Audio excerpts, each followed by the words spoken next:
a property management software company that I'm using on some of my rentals in my portfolio as I'm slowly transitioning tenants over to it over the last couple of years. And what I want to talk about today is what's going on with rents in 2025 because rents, pay attention, rents are going down. So that is going to get the headlines. That is what's going to be on the news. That's what's going to be on your TikTok stream. But I want to talk about what rents are going down. When I buy a rental, I have a specific strategy called a lazy landlord strategy to target rentals with low tenant turnover. And the way I look at it is a average tenancy in a house is about 7 years. The average tenancy in an apartment is about 2 years. So the more similar I can make my rentals as I'm hunting for them, not just owning them, but looking for them before I even find it, the more similar it can be to a single family house, the less turnover I will have. So side by side units instead of over under, pet friendly fenced yard. So each tenant has their own space, washer dryer hookups, keeping tenants longer. This actually is playing out in rents. If you look at historical data since 1940, since we started tracking historical rent data, rents have never gone down market wide. Some local markets can crash, and a lot of times asset types can crash. Luxury is the first thing to go, and apartments are the next thing to go. And that's what we're seeing today. So, my experience from some of the data that I've collected, Zillow talks about rent growth slowing, which is like inflation going down. Mhm. Rent growth slowing means they're still going up, but just at a slower rate. Apartment rents are down in several markets, like Austin and a couple in Denver. But what's going on with single family? I have a very small portfolio, only 18 rentals. How many units are on the Hemlain platform now, and how many owners are using it? Yeah. So we have over 5,000 owners, over 30,000 rentals. That's the day to day. We have over 100,000 with data on them. But there's certain things with that data because like over 100,000, sometimes they just use certain features, but there's at least over 30,000 where they're using all of our features so we can kind of put the puzzle pieces together on everything. And what's the dynamic of it look like? How many are single family versus multifamily versus like, not duplex, triplex, fourplex, but 30 unit complexes. Yeah. So just over 50% are the single family homes. And then a huge portion after that is under 20 rentals is what we consider the next big bucket. And so I think that's about 40% more. I think it skews a lot more towards like duplexes to fourplexes, but we put all of that together of the under 20 unit, and then it's less than 10% of total units, but a smaller percentage of portfolio is the over the 20 unit complexes, which kind of makes sense if you think about it, because 78% of rental households are in under 20 unit complexes, so either in single family homes, duplexes, fourplexes, etc. So it does follow kind of market trends with, or like total market numbers with it. So when we look at a rental and we hear things like rents are going down, we have to know what's going on in our local market, Yeah. right? I'm in the Pacific Northwest, Washington specifically only in a couple of counties. And in my market, we're up about 10% year over year. So if somebody asked me what's going on with rents, I would say they're going up and there's a lot of demand.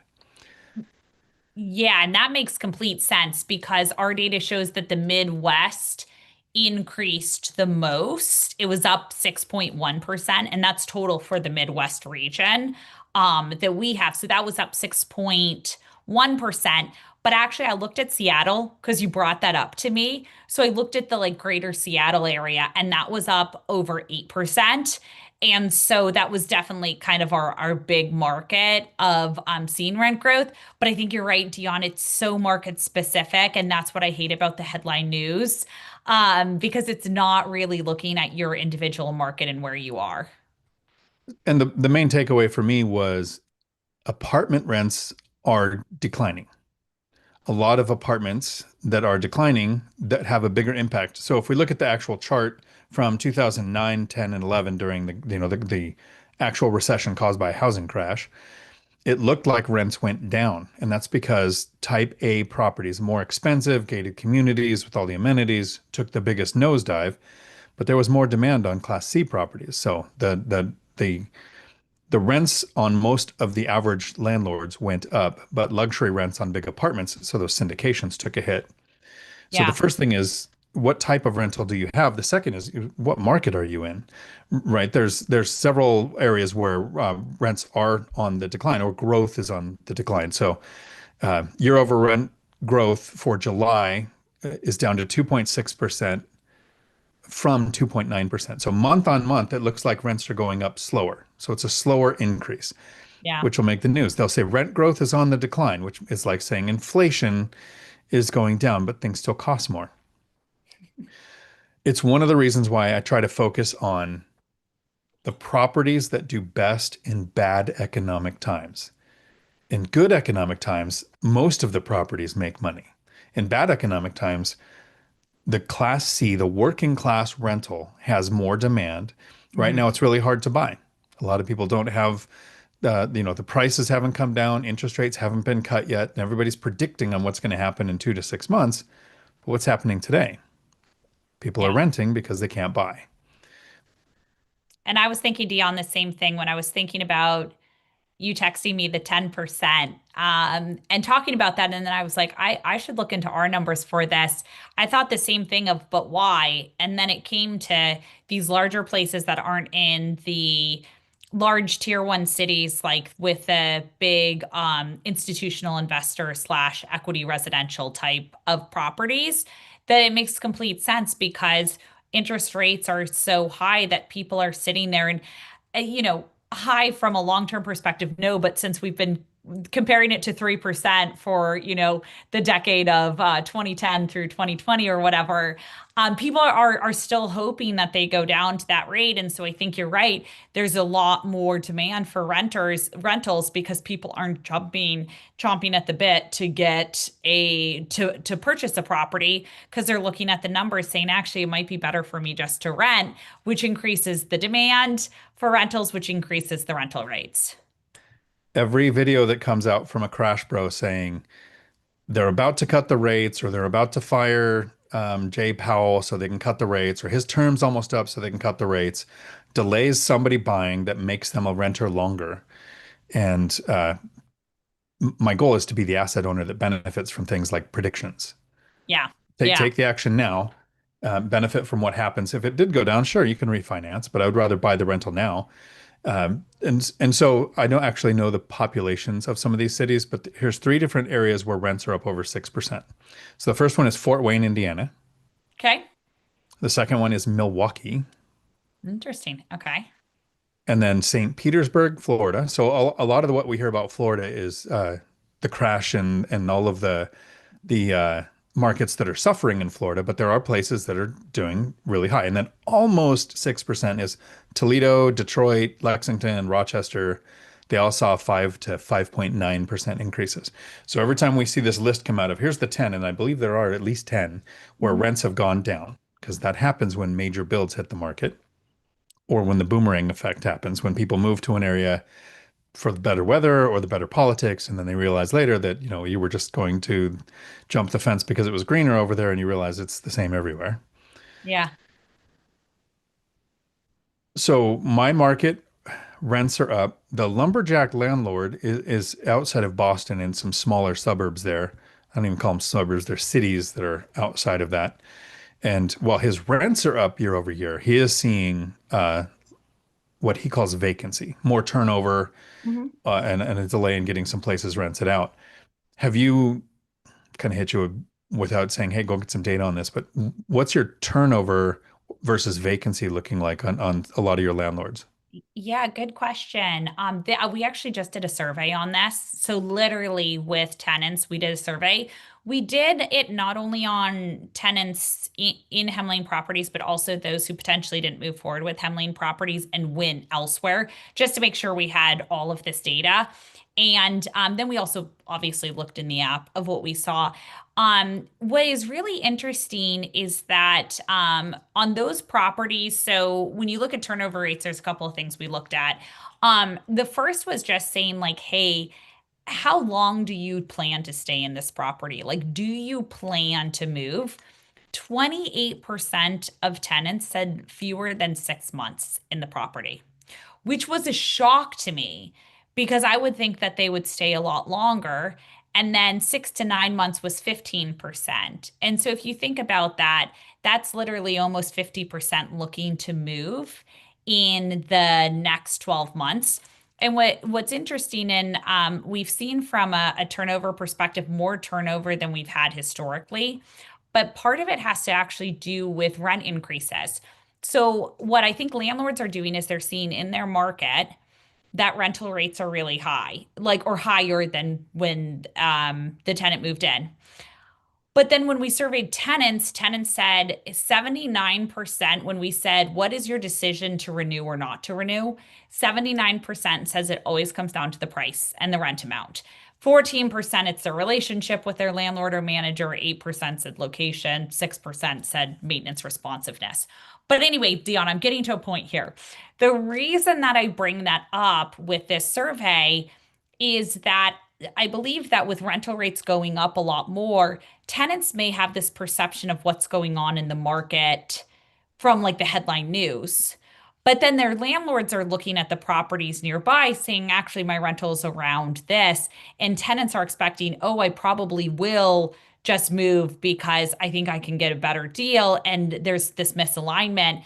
And that's why I actually do think the binder strategy is so important because then you can get alignment on both sides of what's actually going on in your market versus this perception that's different. Like I guess I wasn't too surprised that 79% of tenants said that price and rental rate was their number one decision on moving. But where I was really surprised was that 28% said they would be considering and moving in less than 6 months.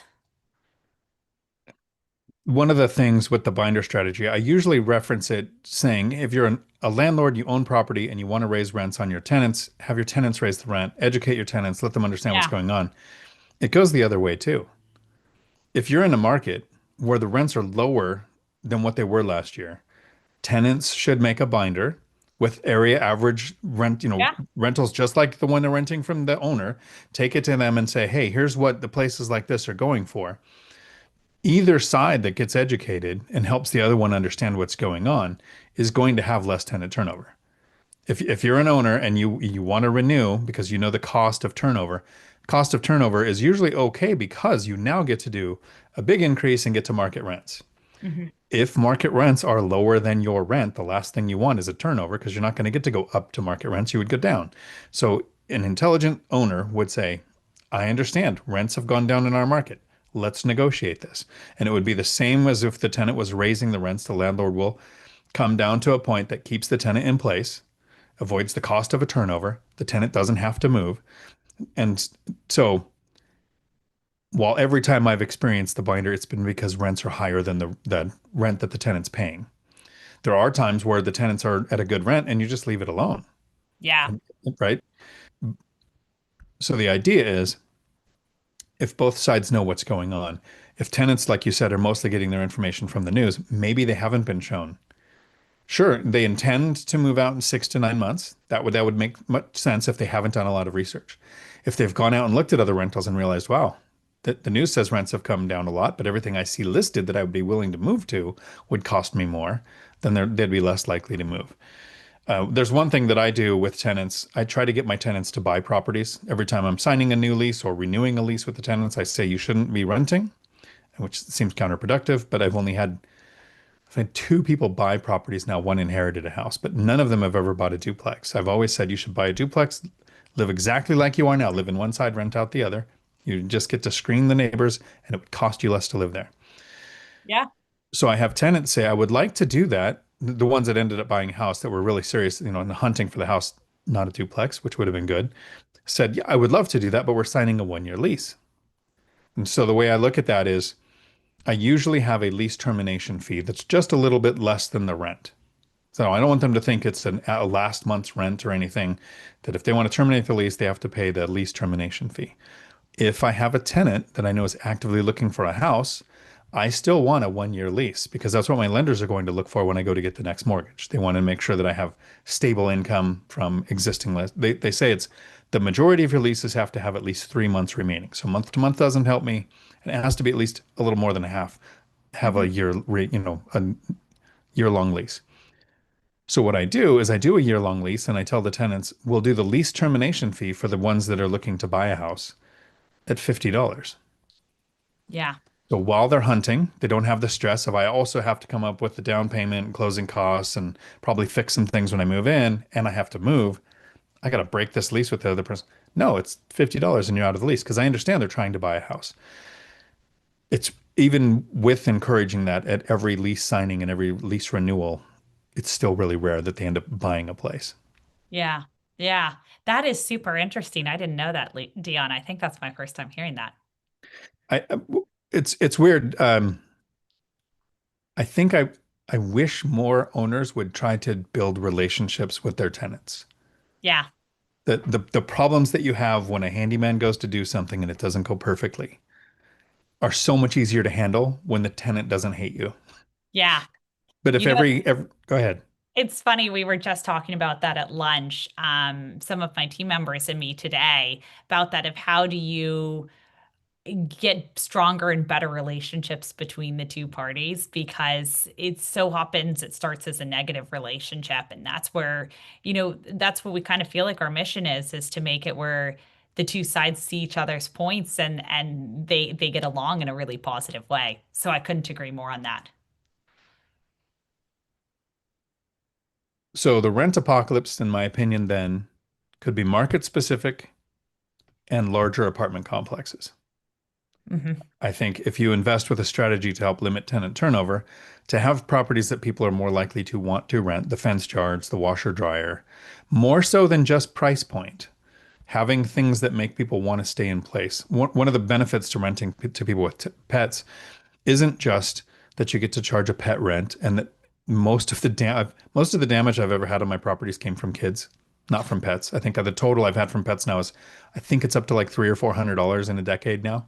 But Yeah. kids, it's probably, I don't know, 5 to 10,000 a year pretty much. Um, there's not a lot of options for people with pets to move. Yeah. So there's less places that they could move to, so it helps limit tenant turnover. It helps that renewal be a little less about the dollar amount and more about the tenant's happy. Happy tenants don't leave. Yeah. Yeah, I love that. And I think after us doing that survey, I think you're right. Every single landlord out there should really be focused on how do I make my tenants really happy and how do I make it where this relationship is positive because you will get much more of that increase with that alignment. And when it comes down to price, the tenant probably says, "Oh, the price makes sense because you guys are aligned through the binder strategy." So I love that. So we're going to get to some questions here. Frank saw the title of the video and said, "Does that mean that we need to sell everything and put everything into Bitcoin?" I love it, Frank, but no, I hope you listen to this video. Um, I have Nicholas Massey from a YouTube channel called Lead, Pray, Hodl coming on next week to Okay. talk about.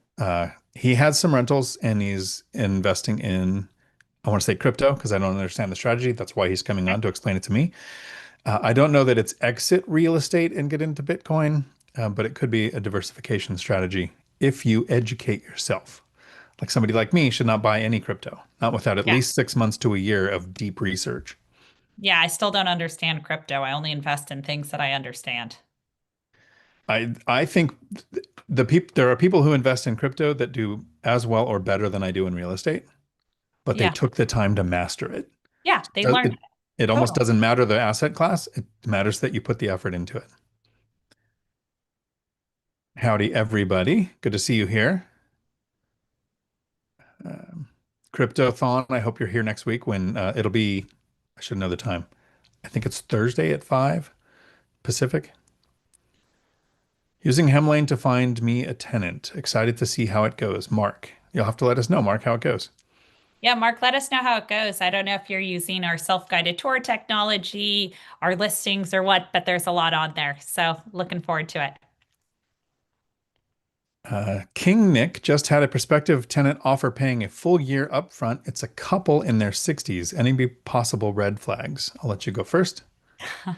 Yeah, so I never take anything up front. Now I get the reason they may be doing it. In most cases, it's completely harmless. It's a tenant saying, listen, I know we're in our 60s, we're retired, we want to make sure because we don't have steady income coming in every month. That's why I'm willing to pay it all up front. The reason I don't do it, and it depends on where you're located, but I don't do it because of evictions or anything like that. If you have collected all the rent up front and there's other lease violations, like let's just say they have a meth lab downstairs, it is going to be virtually impossible in most places to evict them because you've accepted payment for the place for a year. Now, I understand a sweet 60-year-old couple, probably that doesn't happen, but you could see something like that happening. And so there's probably other ways to do it where you have some sort of guarantee on the amount, but you don't have that basically, sorry, let me just get off that. You basically don't have that threat over you of like, I've accepted the rent and deposited it. I've seen some landlords actually where the tenant like puts it in a separate account and like basically says I have this here for you and I'll pay it each month, but that's why I don't accept upfront. I'm curious, Dion, where you stand with it. So, King Nick is a member of the channel, and this information, Nick, isn't so much for you as for anybody watching that might not, be a member, be hanging out with us all the time. The two red flags in your question were from you, Nick, not the tenant. You called them a couple, which can be discrimination against singles or types of couples.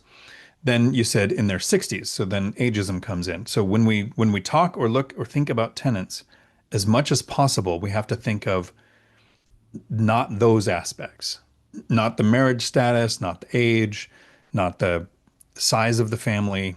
I get caught up in that a lot myself. It's a gray area. So while we might think certain things, we never want to put anything like that in type, text, or anything, or email specifically, because those are admissible in court. Uh, the second thing is accepting the money up front is a logistic problem more than it's a red flag problem. I'm trying not to look at the 60s couple thinking, okay, they're probably not, just got a windfall and don't know how to use money yet. And that could be a possibility. So we think in the gray area of if they were a younger couple or if they weren't married, this could be a bigger red flag because maybe it's an inheritance and they won't have any money next year and it'll be an eviction in 12 months. But my real logistic problem is you're getting 12 months worth of income. This is August, so maybe you receive it for September. That hits this year. That's income for this year, even though next year you can't take next year's depreciation and pull it forward to this year. So how does that impact you as far as your income goes?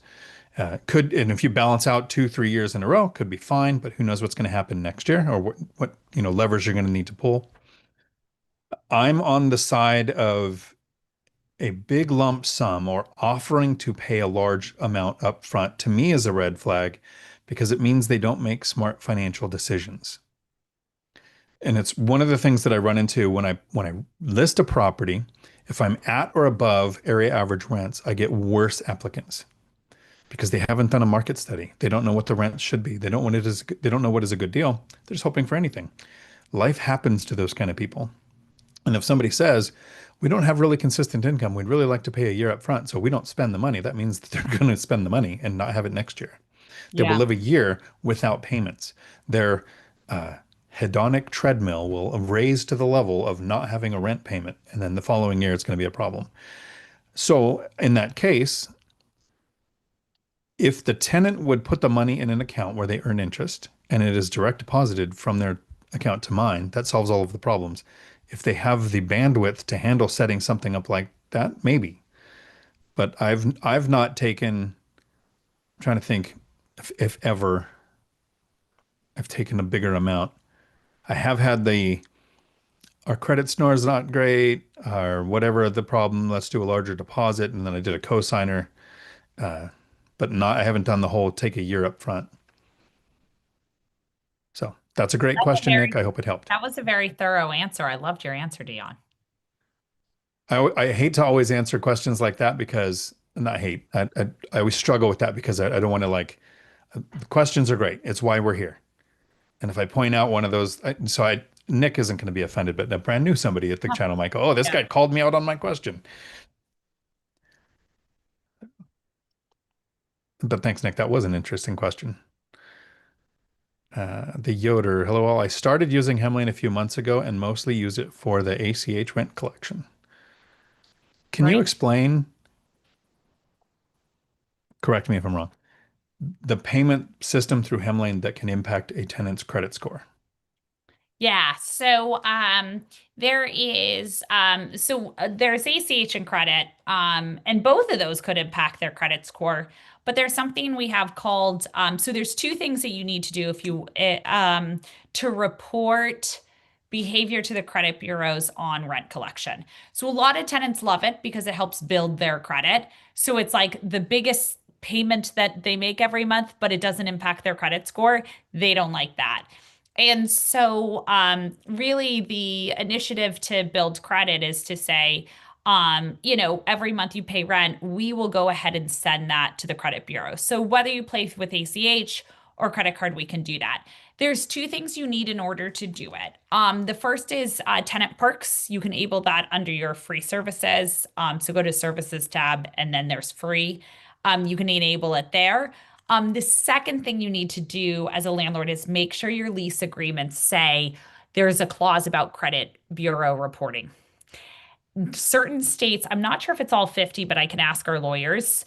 Certain states will require you to put in there that the tenant has given authorization for us to report to the credit bureaus. So those are just the two things to keep in mind. I mean, for us, we have it in all lease templates that we have because, we try to encourage it, but you would need that opt-in. And then in certain states like California, based on your property size, is required to offer some sort of service like this to tenants. So you can make sure to have that tenant perks enabled. I think that's huge. That's a huge selling point too. Yeah. Uh, so you had a great answer for Nick, and then you said that my answer was very detailed, and we missed something big that REI Jared stepped in and Good. I can't wait. who does rent by the room in Arizona and lives in Oregon. So he does it at a distance and rents by the room. But he Wow. said, King Nick, did the credit and background check out? Okay. So yeah, the would they pay up front a year matters, but what was the overall package? How did everything Yeah. else look? Yeah. Yeah. And that's exactly it of the objective criteria of looking through it all, not just one thing. That's a great point. Liz asked, what specific data should we be tracking and what's the best way to monitor rental trends in our market? Yeah. Um, we track that quite a bit. There's a couple different ways to do it. If you go to hemlain.com, there's something called free rent estimate. You can go ahead and type in there your address and everything, and it will download a report of rental rates within your area. The other thing that I always recommend that folks do is go to Zillow.com because what we have is things that have closed and what we know has closed at what rental rate within the past, 30, 60, 90-day lookout based on how many properties we have in your area. But you can also look at, hey, what's on the market right now? If my property were to go up to lease, what would it be? Zillow has the most listings, which is why I always recommend going there. You could go to other ones, but it has the most single family homes, most duplexes, fourplexes, etc. And so you can go there and just type in your address and then just search your area. If yours is single family home, you can filter for single family home. And then you can go through and say, okay, I'm going to pretend I'm a tenant. What do they see? And that actually helps, I think, with the binder strategy because it's like if that tenant were to move right now, what else would they find in the area? I have four things, Liz, that I do want to track in your market. So the first one to me is look for new builds. I don't much care about single family houses or a duplex being built. But I just had in my area two large apartment complexes went in and they raised rents in my specific area about 20% because there are new builds that come on that have new financing, that have the construction loan to get out of, that, yeah, they might do some a half a month rent off or a rent, a month rent off or even two sometimes when it's a new build, but they don't lower rents Mhm. because they have to hit a certain NOI projection in order to get out of their construction loan. So how many big builds are going on in your market? And then Dana mentioned, what would the tenant be able to find in your area? For me, that's a rent study. So I wouldn't go to, Rentometer or Section 8 or BAH and say, what will they pay currently? I want to know those things because, basic allowance for housing and Section 8 that came out on January 1st of this year started to impact rents in June. When you have lease renewals, that's when the new amounts have an impact. But a rent study is looking at Zillow, Redfin Realtor, Apartments.com, Craigslist, Facebook Marketplace, whatever's most used in your specific market. So look at where most of the rentals are. 95% of the time now that's Zillow. When I first Yeah. started in my market, it was Apartments.com. Actually, it was Cozy, bought by Yeah. apartments. Yeah. Now it's even Zillow here. Watch it for at least 2 weeks. Every few months, I'll do a 2 week rent study. What's posted, what sits for a while, what comes back at a lower amount, what disappears and comes back much higher because it had too much demand. And that takes a couple of weeks to get that. It's not just a snapshot, it's a quick study. The other thing is in your market, what are the seasonality impacts? In the Northwest, I can rent in December is exactly the same I can rent in July. I don't rent in good school districts, so I don't care about school year. The weather's fine to move. It's just as wet in August as it is in December. Maybe it's too hot in some areas to move at this time of year. Maybe it's too cold in Siberia where the lumberjack landlord lives to do it, other things. And the other thing to watch in your local market is legislation. Uh, Washington instituted rent control this year. I did a whiteboard video where I proved with math that that bill makes me $138,000 more in 2026 and 2027 in profit than I was going to make. California just instituted a law that said something like, not sure when it goes in, you can build an ADU and then sell it separately from your house. So always be watching local legislation, what's going on in your state, where you invest. Federally, things don't tend to change too much, although we have a red side now. We had a blue side before. They can make bigger swings. It's better when you have a split government on the Fed side where they can't make big changes. But locally, in your state, things can change a lot. REI Jared, I hope the rates stay high for at least the rest of the year. Looking for my sixth property and like that I can make aggressive offers. I like the high interest rates myself too. And these are, we say high, but one, two, three, four, five of my properties were bought with above 6% interest rates. Wow. So, Phoenix Metro Market, single family house over 2,000 square feet, no HOA. This is what Jared's looking for. Plenty of parking for 2.5 bath minimum because of the rent by the room. Adam lives in North Detroit. That's one of the places where the rents had gone up. Hmm. REI Jared for Dana, are you seeing the quality of tenant on the economic side of things go down? Credit and income subpar more than in the past. It's a good question. I'd have to check. I don't have the rates or I don't have the numbers handy. And also I think there's a lot of personally identifiable information like credit scores and stuff that at an aggregate we can pull, but I think a lot of times we don't just because of PII. But I definitely can look at that. And Dion, we can do another recording on this. There's a super chat from BuzzTune, and we could do another video on that. I would, and Jared, my data pool's too small. What I could say is every time I've had a unit available, the people with horrible credit and horrible backgrounds are always there. I mean, in the dozens per Yeah. property. So I don't know if the quality has gone up or down on the ones that do qualify. That's a good thing to look into. BuzzTune, Mike, he says, if renewing a lease but transferring from property manager to Hemlain, what are the best recommendations to make it a smoother transition? So if it's a lease renewal, right? Think the big thing to look at is their lease versus like the templates we have, or one from like a local attorney who you're using. Because my biggest question would be, do you just want to start a new lease with them? It's a little bit easier to explain the why when you're changing property managers. Usually it's just a one-page lease renewal. But oftentimes, when folks are going through lease renewal, but they're totally changing management, it's kind of a fresh start of here's all the terms we agree to, here's something that's more concrete. So most of the time I see when there's a lease renewal and a transition, they're just using our lease template for it and going through that process, putting the tenants under approved tenants, and then just going through with the new lease. There's obviously pros and cons to both ways of doing it. I think communication is really important and then making sure you have all the information up front. So if the transition is happening on September 1st, like for any ones we have right now for September 1st, where there's a change, we're already notifying the tenants now. We're already getting them set up in the system now. And then if they accidentally like put in a maintenance request now, we just say like, that's fine. We can probably handle it. We just need to notify the past PM and let them know. Because we don't want them to have a bad experience. But yeah, you usually want to get things set up about 15 days before rent is due.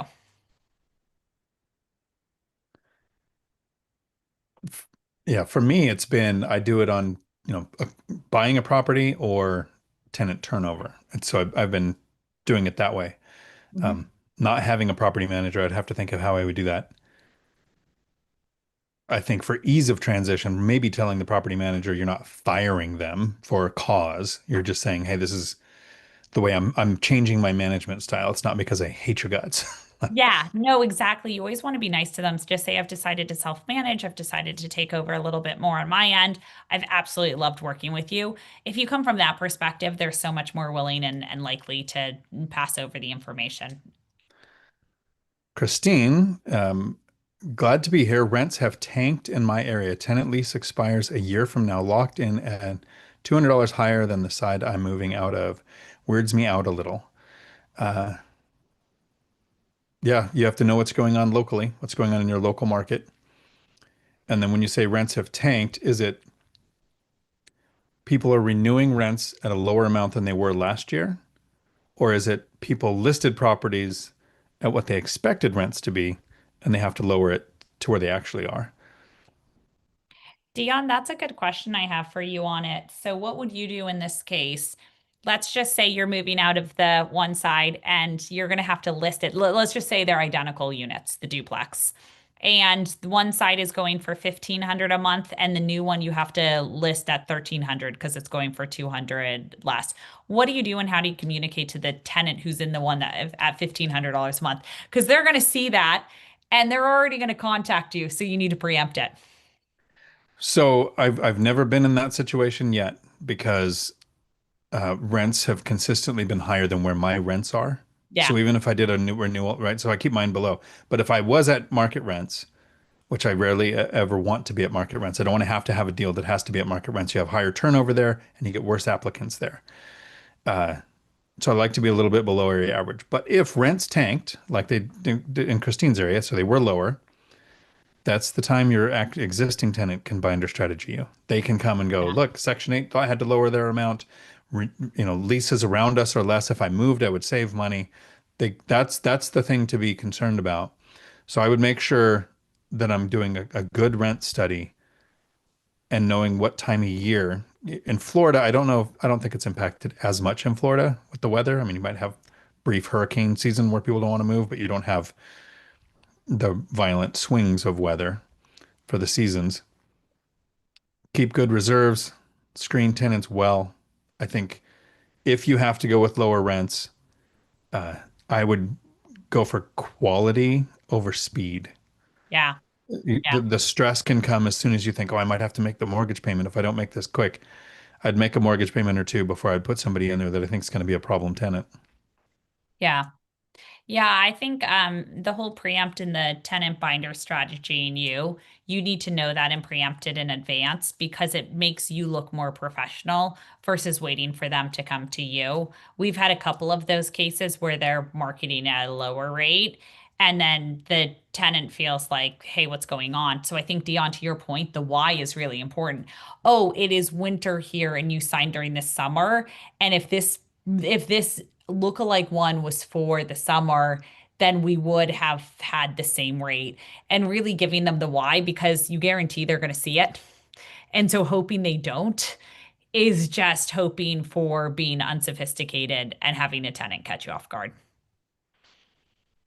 Jared says, I get to know about 20% of my members because he does rent by the room, so he doesn't have tenants in my affordable housing unit. If the topic of finances come up, I try to give advice. I had one lady buy a house and another pay off all her credit cards.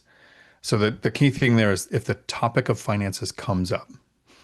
For everyone else listening, if it doesn't come up, don't bring it up. No one can hear a word until they're ready. But if they bring it up, have some advice ready. Yeah. Laura in Florida says, I received the book. I knew it was going to be good. It's a lot better than I expected. Thanks. I'm glad. A crayon eating Marine Great. can write. That's going to be Love. a great review for you on Amazon. The book is a lot better than I expected. So I was waiting to see if he would be in the chat, but I have this random dice that I did. I took all of the reviews that were there. There were 19, so I used a 20-sided dice because I'm a nerd and I play D&D. Uh, Cracked Canvas in the chat, who is not here now, but you might watch it in Futureland, has won a signed copy of the book, which I'll be mailing. So Cracked Canvas is going to have to send me an address to send that to. Cool. Uh, so I'll be doing that every now and then with all of the reviews that are there. And once you've won one, I think I'll take it out, and so it'll be someone else. Thank you for that, Laura. I hope you enjoy it. I tried to write the book in like a YouTube format to where every section had enough information to where you didn't have to read the chapters before it to understand what Yeah. was being talked about. Jared asked, when does the Audible come out? I would say 4 to 6 months because I have to get it done, which is going to take a month or two, and then it's 3 to 4 months to get Audible to do their thing. Matthew has a question for you. How does Hemlain onboard handyman and other contractors? If it's your own handyman, and you put them in the system, then it's at point of service. Typically, we respond and we say, so and so has reached out to us. You're their service professional for X, Y, and Z. Their preferred service professional. We're Hemlain. Do you know who we are and how we work? And a lot of times they're like, actually, it's my first time working with Hemlain, right?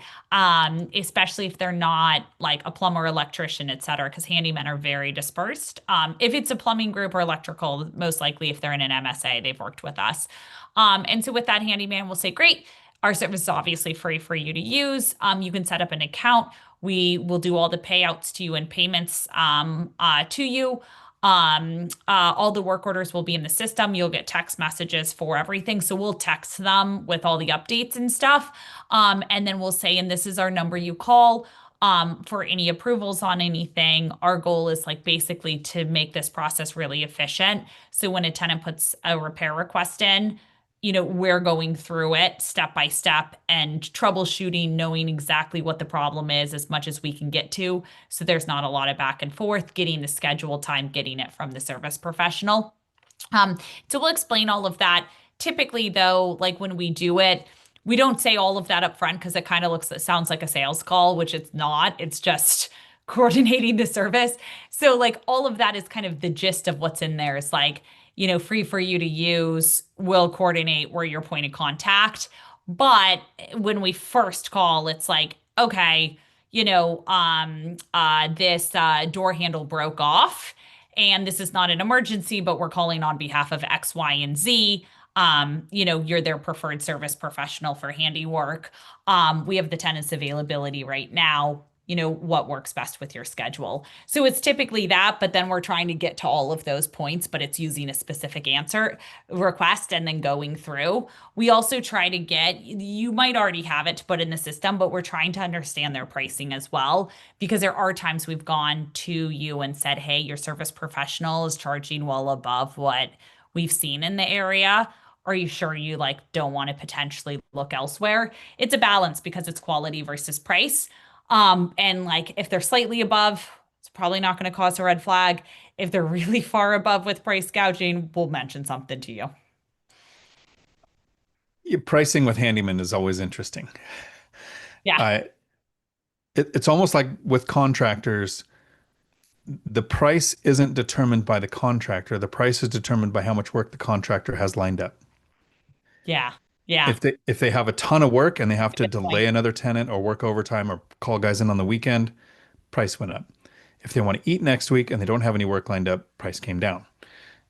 So that's why multiple quotes usually helps in building a relationship with them. So I've got handymen where every now and then they've done some work and the price has been you fixed a fence. Why was that $1,200? That's ridiculous. But for whatever reason, I didn't throw a fit because there's other deals where I know, okay, you didn't charge enough for that Yeah. work. So And you try to lock in the price initially. So, like, what is your typical pricing on this? Is this hourly? Okay, so you charge $50 an hour. We write that down. If we call again and they're like, my hourly rate's 100, it's like, but it used to be 50. And those are kind of things that you can bring up as well. Frank says, as a senior citizen, I've considered subsidizing my retirement with a meth lab. I think it's a great idea, Frank. Prison is the ultimate house hack. Um, All-nighter hider is here. We can get started now. Every time you hit the like button, an angel gets its wings. Olinka asks, have you considered putting in coin-operated laundry for your units? I have an opinion on this, but I will let you go first. I hate coins. I don't want to go drive by the property and pick up coins. There's things like Shine Pay. I think it's called Shine Pay. Our landlords use it. It's like a device that you put on and it swipes credit cards. I think it might even have Apple Pay now. Much easier to use. Tenants don't have to have coins, all of that, much more automated. It streamlines, sends it directly to you. And so I prefer things that are a little bit more in today's time, but easy to set up like that, versus coin operated. It's a great question, Olinka. I appreciate it. And just since you're in the course, I'll remind everybody there are no course calls for the month of August, but there will be weekly course calls throughout September. So if you're in the Financial Freedom for the Lazy Person course, we'll have weekly Zoom calls. Um, at the very beginning of this video, I talked about how rents are tracking like tenant turnover. The more similar your rental is to a single family house and the less apartment like it is, the less tenant turnover you will have, the better rents you will receive. And so fenced yards, side by side units, washer dryer hookups. I think somebody using paid laundry, thinking other tenants are using this laundry, is not much different than using a laundromat. And a lot of tenants that aren't used to living in apartments are just waiting for a place to open that has its own washer dryer hookups. So I don't provide washers and dryers. I do provide the hookups. If I had a place that was, I think it's a little more common on the East Coast where you have, the houses side by side, but the basement has one wet wall for where washer dryers go. So tenants are used to sharing it. I still don't know if I would go with paid machines. Maybe. I haven't. So the question was, have you considered? Yes, and I don't do it. But what's normal for your area? I'm in the Pacific Northwest. It would be very odd. Paid Yeah. laundry is weird here. In your market, it might be absolutely totally normal and nobody would even bat an eye. Then yeah, maybe. And then looking upping the tech to where you don't have to use coins, that's a good strategy. So you don't have to travel to the property. I think the last time I actually had to go to a property was 2018. And that was he passed away. So kind of show up for that. Um, Mark, I have the complete package and self-guided tenant tours because I work too much. Super easy setup, one walkthrough so far. Nice.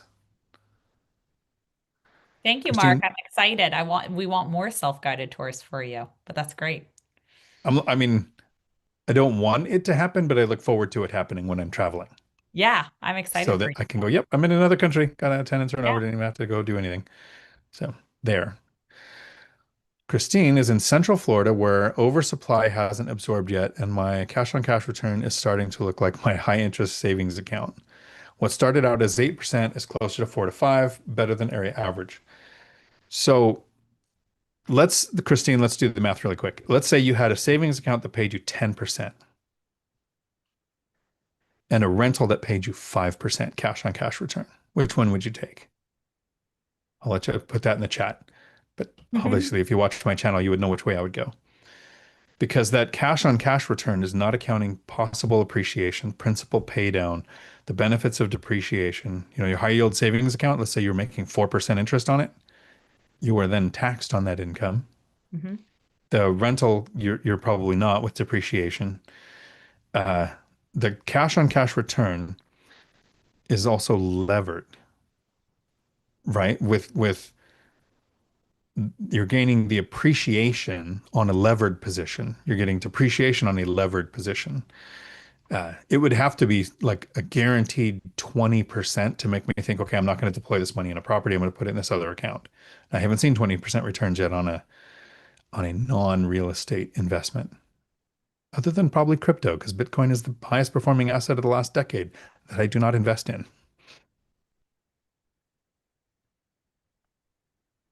Christine, I'm hanging out with my sad cash flow. Cash flow is, I don't know, even if it's a dollar, it's not sad to me. You've got this. Frank asks if I'm planning a members only call. A members only call is where we practice the skill of looking at a deal. We did one about a week ago. We're doing one about a week from now. So there'll be one before the end of August. It'll probably be next weekend. Howdy, Brian. Frank says, hang in there, Lee. Christine, if you ever like a chat, I'd love to hear more of your journey. I met Christine and her husband in Florida for lunch a couple of years ago, and you've grown your portfolio since then. Sounds like you're at a frustrating moment right now. They come, they happen. And it's almost like everything happens all at once. You have the rents might go down, the tenants have something that breaks, legislation changes, and all at once you're thinking, what am I doing? You're making it so you don't have to work 40 to 60 hours a week. That's the trade-off. Yep. Laura says, I'm always looking forward to seeing Dana on the live. Me too. Will it make sense for me to advertise on Hemlain while my property manager advertises on the MLS? I'm not sure which one will get more exposure. No, most websites will pick up that it's a duplicate and it will cause your property manager nightmare, especially if they pick up our post, because your property manager is going to be like, but why aren't I getting the Zillow leads or something like that? So we recommend only doing one, either through the property manager or through us. Your property manager can join Hemlane for free. You can add them to your team and you can just add them to the account to manage it if you want more of that transparency. So that's another option. We can go ahead and onboard them, get them started, all of that. But you would only want to syndicate either through the MLS or us. Andres has a question. Hello to both of us. Do you guys expect in the next 12 months vacancies will increase significantly in general? I can go for first. I um I don't think so. With one caveat, and so the reason I think no is because I do believe that ownership is farther away from a lot of people than they think with where interest rates are. So we're going to have people renting for longer, which obviously increases the demand. The one thing that I'm still trying to grapple with that is on new builds and new construction and how much that factors into the equation with vacancy, because that might increase vacancy, especially if a tenant sees a new shiny building that Lennar just put on market and is like, great, 3 months free if you move in because we've got 500 of them. And then that could increase vacancy. So with the new builds, it's hard to say like what that demand is, but that's basically kind of how I would think about it and balance it. What do you think, Dion? Well, I've seen Andres in the chat for a long time, and I'm hoping that means you will understand sarcasm. It's the end of the world. You're going to see vacancies double or triple. That's what you're going to see in the headlines. It's what you're going to hear for the next 3 months because, oh my God, winter's coming. Every single year. I've done videos for 4 years in a row. The beginning of winter, it's the vacancies are on the rise. There's something else. Rents are on the decline because it's seasonality. It happens every single year. It's happened every year. So the last 4 years I've been doing YouTube, I've done a video on here's why rents are going down. Here's why vacancy is going up. It's winter. Like, don't panic. Uh, Here's what would have to happen for vacancies to go up. There would have to be less people wanting to rent. And there has, over the last couple of years, been an increased age of people moving out of their homes, increased age of people getting into relationship to rent together. Uh, in 2005 was probably the last time I've seen a time when it would be hard to find a tenant Mhm. because anyone could buy a house. You had ninja loans. You didn't have to have a good job. You didn't have to have work history. You didn't have to have a good credit score. They would just say, "How much do you want to borrow?" Sure, we'll give you that. We'll give you all the money for closing. Mhm. If everyone can buy a house, tenancy goes down. Demand for tenants goes down. Demand for rentals goes down. So people are saying, "I'm absolutely going to buy a house as soon as rates come down." Well, I know that Dana. Did you know that I'm psychic and I know the day that rates are going to come down? I know exactly the day Wait, how do you know that? because I could nail it down. Right? Here's the day that rates I'm come down. writing this on my calendar and I'm Okay. going to text you. One second. One second. I'm getting my calendar open. Yep. Okay. Okay. Rates come down on the exact same day. Prices go up. That's when rates are going to come Oh, down. I can't put this on my calendar. That's the whole point. It doesn't fit on the calendar. As soon as rates come down significantly, 150 basis points, I mean, it would have to come down to the fives to Yeah. be able to buy a house. Prices will spike 20 to 30% because Yeah. most of our competition buys based on payment, not based Yeah. on cash on cash. Such a good point. I love that point, Dion. So sorry, it doesn't fit on the calendar though. It doesn't fit on my calendar, but yeah, it's such a good point. I love it. So Andres, the reason I don't see vacancy going up is because you're going to see what we call fear porn come out, where people say vacancy is longer. Well, it's the winter. Days on market is longer. Well, it's the winter. Rents are Yeah. down. Well, it's the winter. Well, they keep leaving off the second half of the statement. And an example is Matt, the lumberjack landlord, and I did a video. We disagreed, and I don't know who's right. I never care who's right. I just want to know that we can have a healthy debate and still like each other at the end of it. He talked about having a 15% vacancy rate because of 150 units.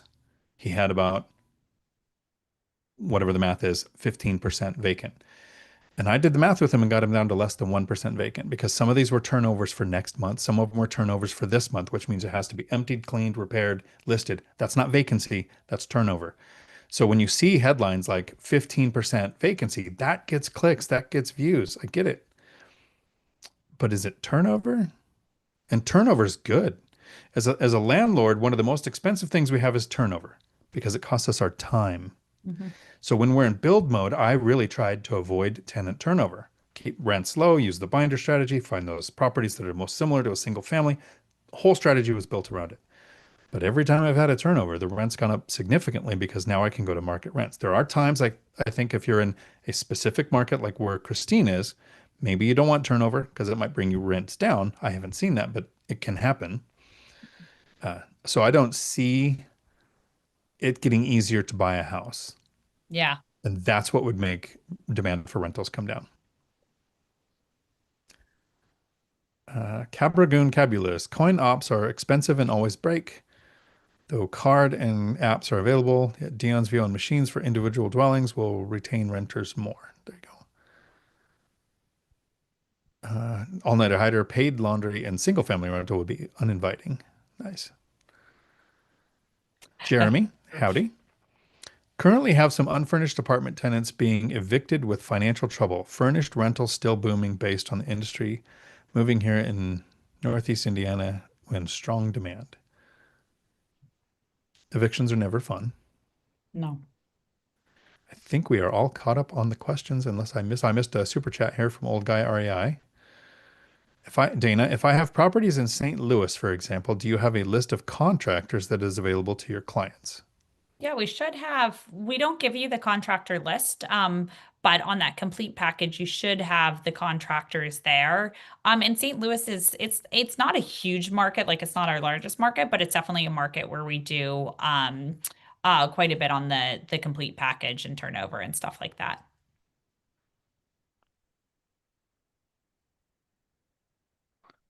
If somebody wants to reach out with questions, Dana, how can they find you? Yeah. I'm huge on email. I actually was just telling someone whenever I get a text message or something, I read it and I forget to. So I'm huge on text met or on email. So email me, Dana at Hemlain.com. obviously mention Dion as well. But if you guys have any questions about property management, anything like that, I know you have Dion as a great resource, but I also love answering those questions as well. And so, yeah, would love to hear from you. And I look forward to the next time you come here on the channel. I appreciate it. You have great information for everybody. There is a follow-up question from Laura here. Yeah. I didn't renew a lease and I'm rehabbing the unit due to damage. Is this vacancy or turnover? I'm not making money on it. So that's what Matt said, and that's why people agreed with Matt. Matt said if I'm net making money, it's vacant. It's a vacancy. Yeah. Vacancy, when it's a problem, the way it's being advertised, vacancy rates go up or whatever, is when you can't fill a unit because you can't find a tenant. Hmm. If you have it empty so you could work on it, or if you have it empty because you're kicking a tenant out or whatever, that's not vacancy. That's like if I moved into my unit, I'm living in one of my units, I have 18, so I've rented 17 out. Is the 18th unit vacant? Is my vacancy rate 1 out of 7 out of 18 because I live in one? No, I'm not making any money on this unit. Vacancy, you have turnover, and turnover is expensive. Turnover has a burn cost for the time that it takes. But if you got the rehab done, Laura, and you have it listed and no demand, no applications, no requests for tours for 3 or 4 months, that's vacancy. When that starts to happen, which it does in certain markets, I'm sure, and sometimes I've had several people send me a listing, it's the way they have it listed. And sometimes it's your local market. There are things, I think I always mix up Houston or Austin because I'm not from Texas. I know that like the rest of the states could fit in Texas. And so they're in different places. But one of them just had a massive, rent crash basically. So if that's your local market, it can happen. It's one of the reasons why I like Frank and Cynthia's strategy. It's more similar Yeah. to mine Yeah. than Millennial Mike's is. Millennial Mike invested in Gary, Indiana. I think he's at 27 units. The last I counted, it's probably more now. He had one in Chicago, almost all in Gary, Indiana. I don't have any properties in the same town. I had to think. The closest properties are 7 miles apart. The rest are at least 10 in different municipalities, counties, so that when one market is hit, if a base closes or a port goes on strike or something happens, Boeing moves out of the state, it impacts a part of my strategy, my portfolio. Frank and Cynthia, as much as I pick on them for being in, I think, 5 different markets, what is going to hit 5 different markets to impact your whole portfolio? If an economic event happens so bad that it hits 5 of your properties, rent and paying mortgages is not going to be our concerns. Yeah. Yeah. Thank you all so much. I hope you have a week full of amazing, and you will be alive in 5 years, in 10 years. Start investing like it. And the last thing, quick little sales pitch. I waited an hour. Go to Amazon, pick up your copy. 486 pages, written by a crayon eating Marine. Everything I did in the last decade to make work optional, the lazy way. Love it. I was just going to say that everyone needs to go to Amazon. Thank you. Thanks, everyone. Bye. We're probably off of YouTube. We're off. Okay, perfect.